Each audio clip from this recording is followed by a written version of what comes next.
everyone. My name is Kamara Lee, and I am the founder and CEO of Talent Plus. Welcome back to our channel. It is time to get talented. In today's episode of Talented, I have a very special guest joining me today. I would like to introduce you to Ambassador Joan Underwood. Joan is an author, a professional coach, master trainer, certified change practitioner, and she has over 25 years of relevant experience. Now, I will be engaging Joan today to speak about her recently published book, Manager's First Aid Kit. Welcome, Joan. Thank you so very much. Thank you so very much for having me. And I'm doing just great, thanks. Glad to be with you. Lovely to have you. I know we are going to have a very exciting conversation today. You know that I am in love with your book. I absolutely love it. When I received my book, I was overjoyed. I was like, yeah, I got it. So I thought it was fitting because it covers a very key sector in terms of our organizations, managers. And one of the things that I realized you focused on in your book is not just new managers, but existing managers as well. That's right. First, Joan, what inspired you to write this book?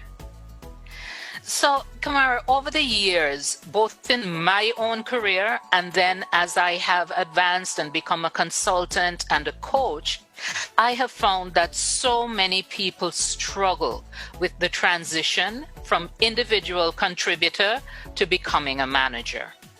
And the research supports my own experience in that up to 60% of new managers either fail outright or underperform in their first 2 years in the new role. Yeah. And that's because the employers, unfortunately, far too often do not prepare them for the transition. So these managers say that they learned by trial and error. Yeah. So that's why the book is so helpful to new and aspiring managers. But as you mentioned, experienced managers have been really loving the book as well.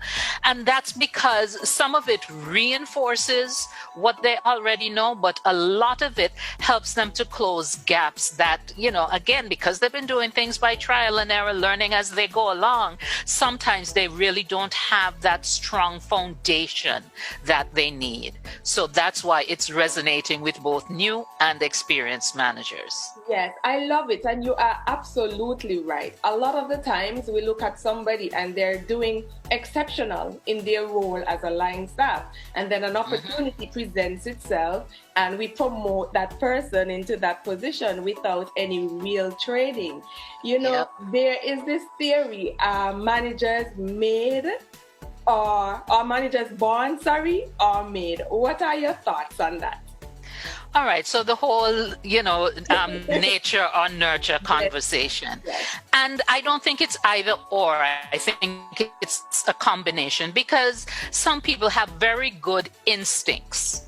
But again, if they don't hone their craft, they're never going to realize their true potential. So I think it's important to have some inherent skills that you bring to the table from the get-go, but it's also very important to make a commitment to your ongoing professional development.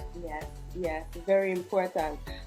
In your book, Joan, you touched on 3 major areas, and so I want to speak a little bit about them. The first part, managing self.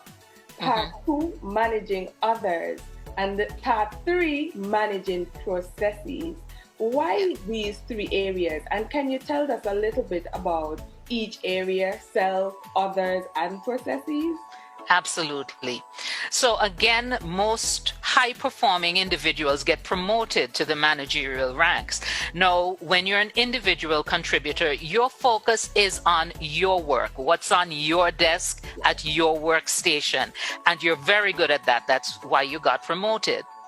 Now, once you have responsibility for managing people, it's important to have emotional intelligence. And what exactly is emotional intelligence? Well, there are 4 primary components. So it starts with self-awareness. How alert, aware are you of how you show up? Can you identify your emotions as you experience them? Put a name on them, because we all have blind spots. Definitely. And so it's important if we're going to be successful as managers, because by definition, managers have to interact with others. You're probably going to be leading a team. You're going to have other departments with which you need to interact. You have clients or customers. You have people senior to you in the organization. So how do you interact with these people? What blind spots need to be brought into your area of awareness so that you can get to the second element of emotional intelligence, which is self-regulation? Because it's one thing to be aware of your emotions as you experience them. It's another thing to be able to regulate them, because it's so easy to get hijacked, either by your emotions or by the emotions of the others. Because not everyone in the workplace, not every client is going to be someone who's just joyful all the time, pleasant all the time, grateful all the time. So you will have difficult interpersonal dynamics to manage. So self-awareness, self-regulation. The other two components of emotional intelligence relate to the other. So it's your awareness of the emotions of others. Sometimes we refer to it as the ability to read the room. Some people can be very smart in terms of a particular technical field, but they just seem completely clueless when it comes to the interpersonal dynamic. So that's another component of emotional intelligence, the awareness first, and then the regulation. If you're going to succeed as a manager, you absolutely need to focus on developing your emotional intelligence. The other thing about self-management is that over your career, you would have developed a number of habits and practices that worked well for you. But in this new role, they may no longer be fit for purpose. So, for example, I may have developed the ability to put my head down, focus on a task, ignore everything else that's going on until that task is completed. And when I hand it over, the quality is fantastic. So that may have been very helpful for you as an individual contributor. As a manager, you can't put your head down and ignore what's going on around you, because your job as a manager is to ensure that your department, your unit gets things done.